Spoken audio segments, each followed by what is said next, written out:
Hey guys, this is Tanner with Utility Disc Golf, and today we're going to be starting episode 1 of the Chain Reaction podcast, where we talk about disc golf news and new disc golf products. Today, I'm going to introduce you to Daniel. He's one of our new flight testers for Utility Disc Golf, and so we're going to talk about some products today. We're going to talk about the new Discmania Mutant with my cool new dye job on it that I did. There should be a video coming up soon. They call this the Tesla truck of mid-ranges because there's no round edges on it. It's all straight lines except for the disc shape, obviously. So I kind of played off that and created this stamp. And then Daniel's going to be talking about the Majesty.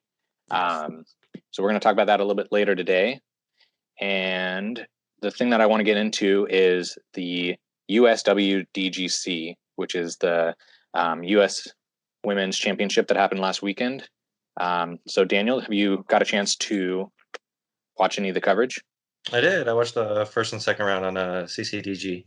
I believe he had Sarah Hokum with him reviewing it. It was actually really good. I liked it a lot. And then I didn't get any. I just usually watch the post coverage, so I didn't get any of the live for the third. But I did jump on UDisc to check out and see Paige with a huge advantage and big win. Yeah. Spoiler alerts if people haven't stayed up to date. I think people that get mad about spoiler alerts need to follow the sport closely. So yeah, Paige ended up winning, shocker, by 13 strokes. Yeah, was the next 22 down in total, man. Which is crazy because like 22 down over 3 rounds, that's like what, averaging 7 down, 8 down a round, right? Which is pretty impressive. And the next closest was 9 down, which is like what, averaging, I don't know what that would be, 3 or 4 each round. So Paige is pretty dominant, especially on this is a shorter courses. I watched a lot of the press conference footage. You catch any of that? I actually haven't yet, no. So one thing that's really cool about the Disc Golf Pro Tour is they do like a media day, similar to like larger sports. Like the UFC is something that I watch a lot, and they do like a press conference before fights. So yeah, the Disc Golf Pro Tour has been doing that a lot. So you get to get some insight into what the players are thinking about going into rounds. And I heard from Paige and I heard from, who was it, Kona, that these courses were kind of short and they didn't really feel like they were going to be very competitive for the top women. And they were kind of like talking down on it, which I think having all the holes be, around 300 to 400 feet is good for the women's divisions because it adds like some more competition. I feel like some of these longer courses, every level. Yeah, I think some of the longer courses, I mean, it just like you only see Paige, Katrina, and like Kona. Select you, 100%.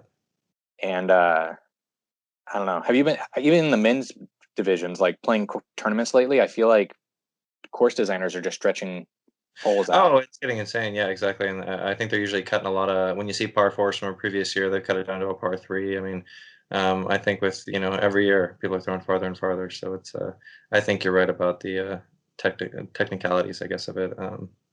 With things being a little bit longer in par 4s and par 3s. Yeah. Yeah. Cause I mean, when you only have like 3 or 4 people reaching pins on like 400-foot holes, I feel like that's catering the game to, the minority. I guess, I don't know. I guess if the sport's going to grow and people are going to get better, like you got to throw farther. At least that's what I hear from local people when I play these ball golf courses where it's like 450 feet and it's a par 3 and there's a green right before the basket. I'm like, dude, I can barely throw 450 on a good day. And now I have to throw over a green if I'm going to get an OB stroke. No, totally. And they just say, learn how to throw farther. Yeah, my complaint is always when I play 18 at Dexter. I'm like, how is this a par 3? I can't even throw that far. I mean, I'll mash it as far as I can, and I'm hitting maybe like 420, 450, and I still have another, 100-foot upshot of something I can't really get. So it's there's some shots out there, yeah, definitely out of my range that lucky to be even getting a par. Yeah, and I mean, some courses like at Dexter, I kind of feel like it's. I don't think there's only one hole that I think is a par 4. Like I think it's hole 6. It's in the long. On Bogey Island. Yeah, but I feel like that I feel like if you're gonna make a course and just make it like an Ironman, you know, par three, where every hole is a par three regardless of distance, I think that's okay. But and I mean, and par is just a number at the end of the day. Like depending on what the field plays is what it plays. But Good point. that being said, um, the long throwers at the championships, the U.S. championships, I mean, the only person that did great was Paige Pierce. And another long thrower is Ella Hansen, who's from Eugene. Big shout out. Big shout out to Ella, friend of mine who works closely with You Play Disc Golf with me. She crushes. She throws so far, like way farther. Like she's keeping up with me with forehand and backhands. And I mean, I don't throw real far, but I mean, she's out throwing Paige Pierce already, and she's only just started her disc golf career. So I was gonna say, it wasn't just you were just saying I mean, she had a little bit of a background in Ultimate, but for her, just her transition over, that's amazing. That's I mean, third. I mean, for the USWDGC, that's her first major, got third place. Yeah, that's insane. And she didn't play. She didn't play Ultimate for a little bit. She was she was so I'm trying to pull up her stats. She was like a stud. They call her One Throw Ella because I think she can. I mean, I don't follow Ultimate, but I think that's because she can throw it the length of the field in one throw, or she throws it just one throw to get a score. I'm not sure exactly what that means, but if you watch her highlights, she can throw really far, obviously. But on the Ultimate highlights, because I was trying to get it more into it, she has like these crazy like forehand flicks and backhands, and they just land exactly where they're supposed to be. Like, the only person that can catch it is the person on her team. So she kind of mentioned that after the tournament, or I think before the third round, that even though she throws really far, she thinks that one of the other skills that transitioned well from Ultimate is that she's able to scramble really well, because you have to throw from odd angles and be creative. So yeah, I think it helped her. If you watch the coverage, most of the courses they played, I think all of them were like pretty wooded and shorter technical holes, and for her to take third and shoot really hot the last day is pretty impressive. Yeah, what she shoot the last day 5 down, but she almost got second for what was it 18? She bogeyed. Yeah, man, she played so good. So it's actually the real thing is Haley King was winning, I think, was leading Ella by 8 strokes. Wow. Starting the first round, the last round. So the real storyline is like, yeah, Ella played ridiculously well, but Haley kind of had like one of the worst rounds of the tournament to make that close. But yeah, like you said, she bogeyed the last hole, which was kind of sad. She missed it looked like a 15 or 20 footer. But if you look at her whole round, if you go back and watch the live coverage, because I don't think you can watch her round because she was on Chase Card. But I'm not sure if there's UDisc stats. But hole 1, she was within circle 1. She had like a 25-foot putt. She just chained out right. Hole 2, she had a 25-foot putt, chained out right. So she could have been 1, 2, and 3. She could have got the first 3 holes. I'm not sure what hole 4 and 5 look like, but I mean, there was a lot of holes that she like was in the circle or right outside circle 1, and she was just missing putts. So one thing that I think will help her a lot is getting her putting down, obviously. And I mean, she's only been playing for like a year and a half, like total disc golf, and I've been playing for like I think 5 years now, and I still can't putt. So we give it to you. Yeah.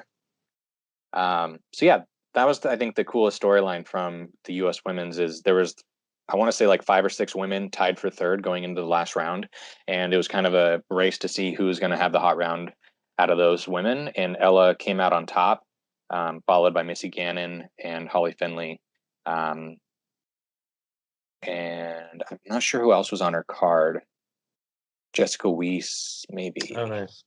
But anyway, yeah, it was an interesting U.S. women's. There's a lot of controversy around the technicality of the courses, and they weren't up to snuff. And Paige Pierce had a lot of stuff to say about the PDGA leading up to this. And I don't know. I think when the scores are that even, I feel like the courses probably played pretty well. But when you see such a variance, it's questionable. Yeah, I mean, the only person that was the outlier was Paige, Hmm. winning by 13 strokes, which, I Yeah. mean, Paige is kind of an outlier in the Right. women's field. But I mean, if you look at the rest of the standings, I mean, everybody's within a couple strokes of the position above or below Correct. them. Yeah. Um, so I don't know. I thought it was really fun to watch. I thought it was competitive. Yeah. No, it was from what I saw for the CCDG coverage. Um, Good job. Yeah. Yeah, you were saying that Sarah Hokum was on the coverage, and Yeah. She was with a Ian. lot. Yeah, it was kind of sad to not see her play, but apparently she's been dealing with an injury. Yeah. Is it her elbow or her arm or? I think it's her elbow. I heard that she practiced some of the holes. I think she was throwing left-handed though. Um, but it sounds like she's kind of got the injury bug, kind of like Simon and Yeah. Eagles. But Eagle said he's been trying to change up. I think you were telling me that, or somebody was saying he's switching to lefty throw so he can kind of. I don't know if this is true. This is just through the grapevine, but he was trying to do less forehand because I mean he monster forehand on that guy. So it's sooner or later your arm's going to break down. So I don't know if I heard he's switching to lefty, and I know he had that injury on his hand a couple of years back, and switched to lefty to keep playing. So um, yeah, it's good to see. It's kind of seeing where everything goes with how do you mitigate an injury and what you do to overcome that. So she hasn't been playing at all. I mean, like you said, she hasn't been out there. And um, what have you yeah, read on? what's that? What have you read on it? I guess, or what is it? I think I looked at it before. Sarah, she was keeping up with the on the live coverage too. She was kind of like the secondary person on the course. So if like there's an OB or something, they were checking in with her to see what's going on. Um, I saw one of her posts. Not be able to fully grip a disc and feel the wing or nose made for some interesting shots. Um, Says I should have a full recovery soon. Hmm. Oh, she's been battling a pinched nerve in her elbow, Ouch. causing numbness in my throwing hand and arm, which can't feel great. Yeah, no joke. So yeah, it'd be good to see her back on top because I mean, Definitely. when she's playing good and she's got a backhand now, She like plays she's hot. been developing a lot. Um, I think she would have been really competitive this last weekend. For Uh, sure. but I mean, it was cool to see her still out there working the live coverage and sounds like with Central Coast on the post side. So she's still actively killing it. Exactly. Um, Still doing her thing. uh, so I think that's about all that I don't know. That's all I kind of wanted to chit chat about with the U.S. Women's. Um, I don't know. I was pretty interested in it all weekend. I was watching the live coverage, and That's um, awesome. the Disc Golf Pro Tour has been coming out with some cool like hyped footage. Have you caught any of that? No, I haven't really checked any of the hype footage either. Yeah, I've been out of the game, man. This weekend I went camping yesterday, or on Saturday and Sunday night, so it was just like a quick in and out. But yeah, so I've just been kind of out of the loop. But Oh, dang. yeah, Camp is pretty sweet though. I wish I was doing that. up to Um, 58. so yeah, the Disc Golf Pro Tour before each round, they've been coming out with these little like before the tournament, they did this like hype piece where it's just like all the women talking about what this major means and how it can change your career if you have a good finish or if you win it.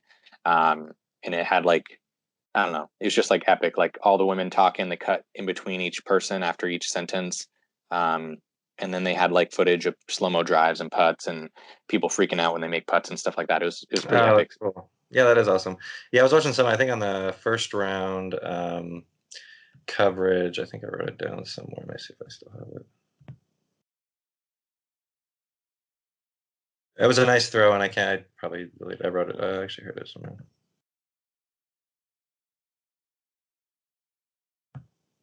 I was gonna give a shout out. It was Ellen Woodboom on hole two for a 219 foot to the pin for a close skip and birdie. She didn't have a good throw off the drive, but on round one, part one for the CCDG. Yeah, it was actually really nice. I was getting I was trying to get some takes on watching through the coverage and just give some shout outs to cool shots I saw or big putts. But yeah, for her on round one, part one, hole two, 219 foot, almost skip in for the birdie. It was great. Oh dang, I'm almost there. So she must have not gone off the tee very well because it looks like hole 2 is Yeah, no, pretty it was 40. yeah, she wasn't off the tee. She was kind of far back there, but yeah, it just skipped up. I think the basket, and I think it hit chains a little bit, but would have been a great recovery shot. I mean, even just for the birdie in general. But yeah, Oh yeah. dropping par. Oh wow, I just watched it. Yeah, that's Yeah. crazy. Yeah. And then Maybe I'll try I to put think this on like top. 2 holes later, she had a really nice, like, 40, 50 foot putt for a Was it smash with in. the was it with the Nova? I think it was, I don't think it was the Nova. I think it was just, it could have been, but it was just like 2 holes later. She had a real nice putt. I know she does. She putts with a Nova on longer jump putts, and I remember seeing one of those putts go in, like you're talking about. It was a good Um, shot, yeah. yeah, she in the press conference before the tournament, she was saying that um, she's been trying to throw more flippy plastic forehand. Oh, So really? yeah, if you watch the coverage, Ian Anderson says that she's throwing like um, sidewinders a lot and strikes, which Oh, I think nice. strikes are a decent forehand disc, especially for the women's field. But the forehand is sidewinder on like hyzer flip up angles, like it's a pretty technical shot. I use my Um, Roadrunner for flip up shots all the time, and I love that thing. I think it's awesome. yeah, it's nice to have, especially if you. I don't know. We were playing the other day, and I was saying I don't have like a chopping anhyzer forehand. I have a hyzer forehand. Hmm. So yeah, flip your discs are definitely nicer for those things. Exactly. I used to go tend to overstay all the time because I wrist rolled so much, and then you just got to figure out touch, and it starts working for you. Yeah, that's that's one of the things that you need to not learn how to do when you first start off is throwing like Firebirds on anhyzer forehands. Like that's not going to make you get better. If you should Exactly. start throwing sidewinders for your forehands. Totally. Yeah. A little flippy, and then you figure out the touch. I mean, putter's where it's at. Learn a putter, and everything will start clicking. Yeah, my friends just started. They're actually on the test flight testers as well for Cool. utility. They were saying that they learned their flick by watching a Paul Ulibarri video, and he said that if you take a putter and you can flick it like 30 feet and it's still spinning when it hits the ground, then you've developed like the right mechanics for throwing a forehand. Oh, okay. I haven't seen that video. Chris Becker was talking to me. I took a little lesson with him over at Alton Baker and Eugene, and yeah, he was just saying, putter's where it's at, and just kind of giving it over and over, and just learning the basics of just throwing a putter, and learning that wrist roll, and just pretty much touch and everything. And yeah, I mean, it takes practice, that's for sure. But once you get it down, I mean, that's a good one. I'll also check out that video. I think a lot of great videos on YouTube. I used to watch some Will Schustrick videos, and that's kind of where I started when I first started trying to get any advice I could. And even with Physics of Flight with Danny, those are really good and useful too. So great footage out there. Yeah. I actually purchased the advanced series from Will Schustrick's disc golf Oh, did instructional. you? How'd you like that? I heard about that. I actually didn't look into it any further, but he seems like a great teacher too, and I really like Will. I mean, for what I've seen, I don't know him personally, but Yeah. uh, He it's very well produced. It's like super polished. Like the production value is really high. And it's only like $8 or $16, something oh like that. wow, yeah, that's It's super cheap, and you get like an to hour's support worth of him. Yeah, content. that's nothing. I actually will look into that. Yeah, it's pretty good. Supporting It goes over better. footwork and putting and backhands and anhyzers and how to like address the tee, and I don't know. It's pretty good. And Will's got like very silky smooth form, so if you're gonna follow anybody, I feel like that's a good person to kind of mimic. Right. Um, but yeah, that being said, you have been testing out the Majesty Correct. for utility. Try to get people some more insight onto this disc. I have one here. I think you have a pink one, Yes. and Lucky 166, little pop top. yeah, all the ones I have in this on the shop, utilitydiscgolf.com, are super pop toppy, and I'm not sure Which if it's I just think you were this. saying some of the pros actually prefer the pop top. I definitely think that adds stability for sure. Yeah, I'm not sure the physics behind it. I've heard that I Yeah, mean, pardon me it either. adds stability, but I've also heard that it adds more glide because there's more like air underneath the disc or Hmm. something. I don't know. There's something behind it. We'll do some more research and look at the scientific evidence on that. Yeah, but you have been filming some shots and getting some people throwing it. Can you give us your like, brief overview on the Yeah, Majesty? definitely. I really like it. Great feel in the hand. I feel it's a little maybe more tacky than C line.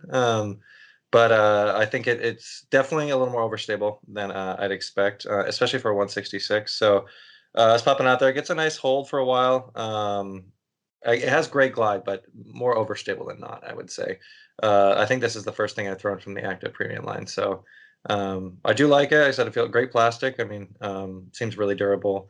It does feel, for me, I do like the grip. Some people said the room's a little too wide, but overall, I actually enjoy it. So probably I wouldn't bag it, but I do like it overall for more of just I guess you can really pump into it and not worry about too much flip.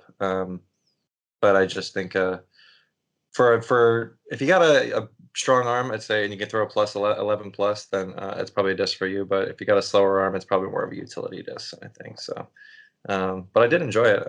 Like I said, great feel in the hand, good plastic, and yeah, I wonder if it was a little less domey, would it be more along the flight line of what it states? But like I said, great glide.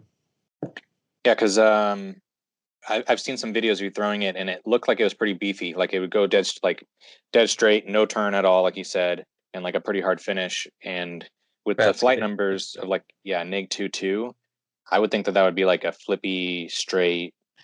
Something, yeah. And that's what everybody Yeah. asks. A little flippy? Not really. It's definitely overstable, which, like I said, if there is something behind it being domey, and I don't know, I mean, I don't know if there's any other runs of it. Is this the only stamp they have in this run? So yeah, that was the thing. Like when I did an order of the active premium, when I got these, every Mhm. single one of the molds, the different molds that I got, the magician, the senseis, the what genius and mentor and the majesties, they're all really pop toppy. So I'm not sure if Really? it's just like this run of plastic at the warehouse or at the factory when they made them is making them pop toppy. But I personally throw the sensei in the premium plastic, and it is flat, and the one that's in my bag is flat, and it throws like pretty straight with a decent finish. Okay. And I've thrown ones that are domey, and they're super beefy. Really? So Okay, yeah, so there must be some validity to what you're saying about the dummy.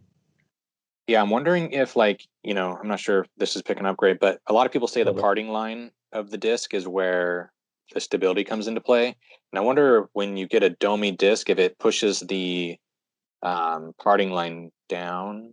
I don't know. That actually doesn't make That's a sense good because point. I Do you feel. feel like when you're touching the rim here, like I feel like that you can really feel the divot of the rim, like it goes flat, and then the rim actually, or like the bubble would actually really come into play a little more. So I feel like there's a dome, and then it's a dome upon a dome. I don't know. Oh yeah, it's like the edge of the rim goes up, and then there's like a And then little it flat pops a little spot. more. Yeah, yeah. So, like you said, it could just be the run.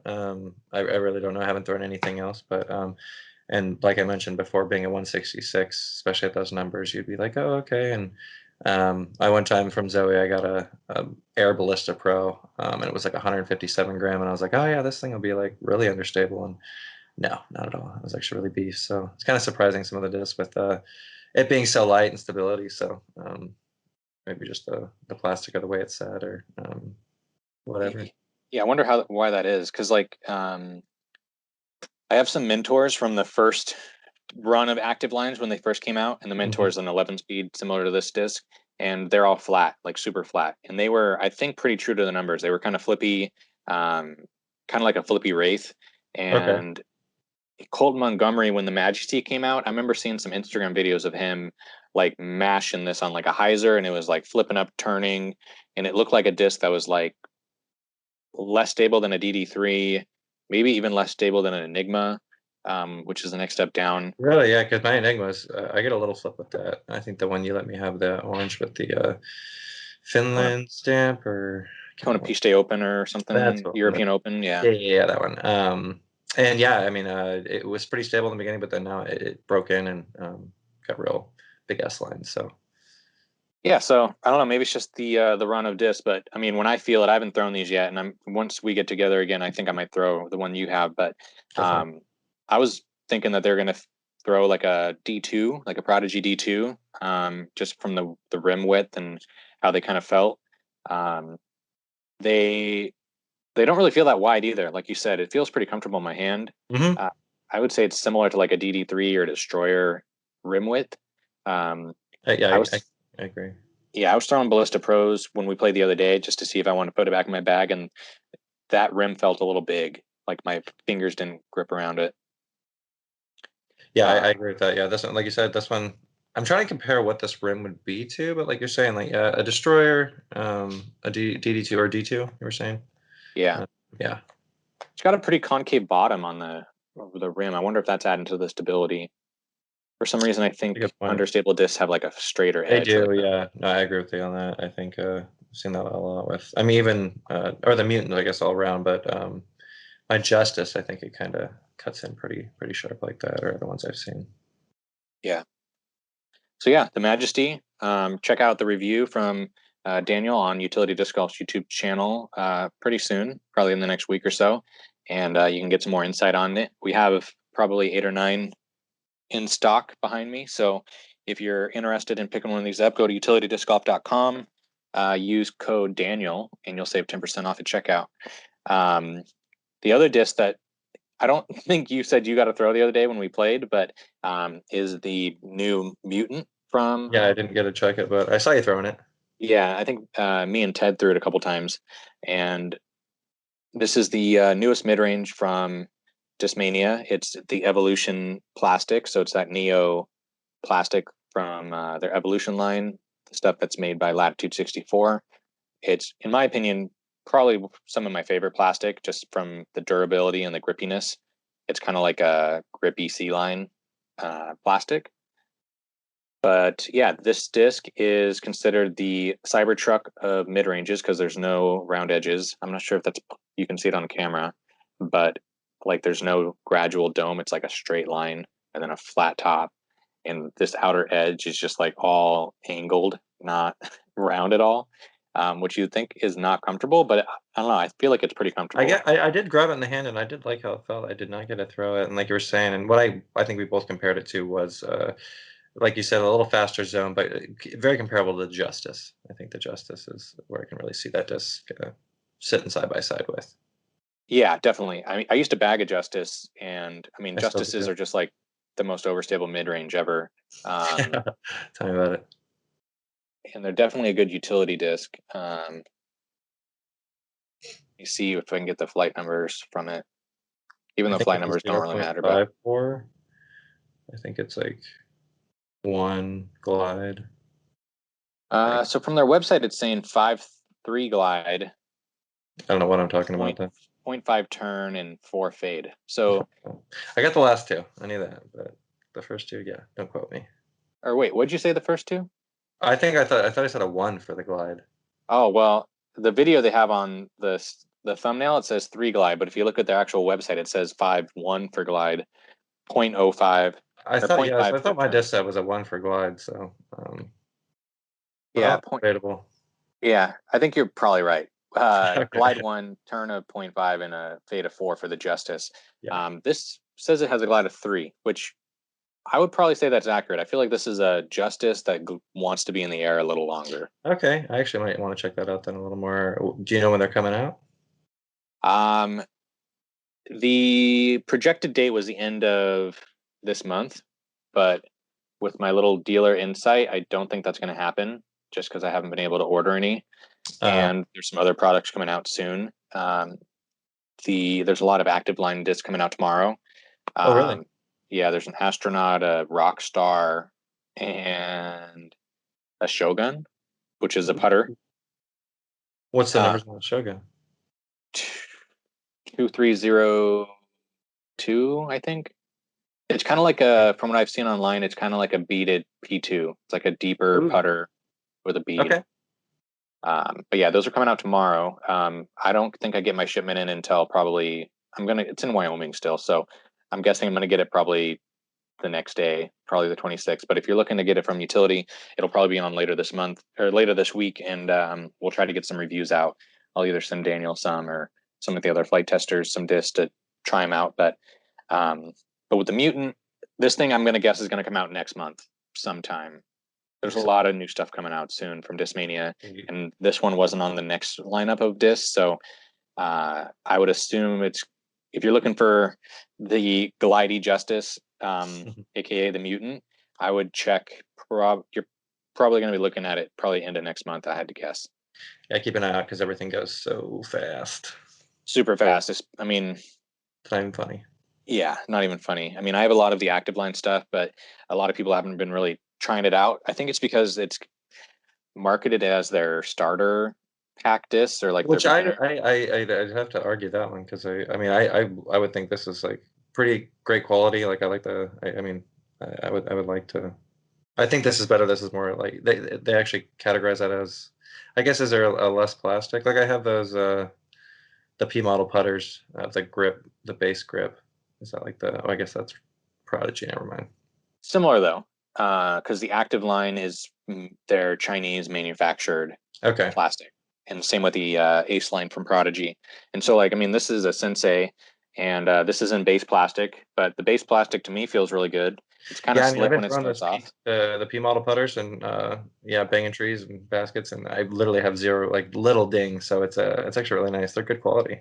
Yeah, yeah, I think there's like some stigma around like Chinese manufactured plastic, um, but yeah, I don't see any of the active lines as in like beginner set. So, Yeah, yeah, I yeah. mean, yeah, I'm Great throwing the quality. senseis all over the place. I know Dustin Keegan throws the sensei.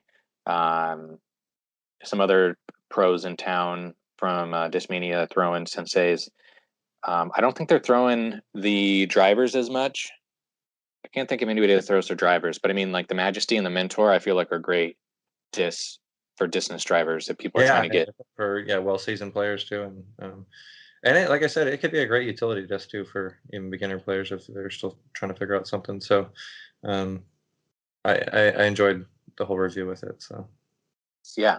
So yeah, that's basically all we wanted to kind of chit chat today on this podcast. We're going to try to do these more frequently and just trying to, just chat about the tournaments that are coming up and how the pros are playing and our insights on how the courses were or, who had great rounds. And then also talk about new products like the two discs that we talked about today. So if you're interested in this kind of content and you want to know more or you want to join the conversation, I'm sure you can leave some comments below and we'll talk about that in the next podcast. Um, the Chain Reaction podcast, where we react to disc golf news and new disc golf products. And yeah, utility disc golf hasn't been posting a whole lot on YouTube, and partly that is my fault from not being as available as I used to be. But I want to continue getting more content out there. We have two flight testers that are writing blogs for the website. So if you're interested in how the Discmania Enigma flies and you want more insight into it, Sean has a blog that I'll be posting probably this week. If you great. want to, yeah. I'll check that out. And then Bryce is also a new flight tester. He tested out the Active Line Magician, which is another disc from the Active Line from Discmania, and that's already on the website. So if you want to know how that mid range flies, and both those players are left-handed, and they both started disc golf during the pandemic. So they're relatively new to disc golf. I would say that they're probably in the intermediate category in terms of like if they're going to play a tournament. But if you're around that skill level and you want to know how those discs fly, then I would definitely check it out. I think they're going to be a good resource because not everybody throws 500 feet like the people we see on coverage all the time. Right. But yeah, thanks for joining me, Daniel. Oh, of course. Thanks for having me, bud. Yeah, hopefully we can do more of these and we're I going to love just kind of chit chat about disc golf because I feel like we do this already. And Oh, yeah. until then, yeah, until the next one, stay fly.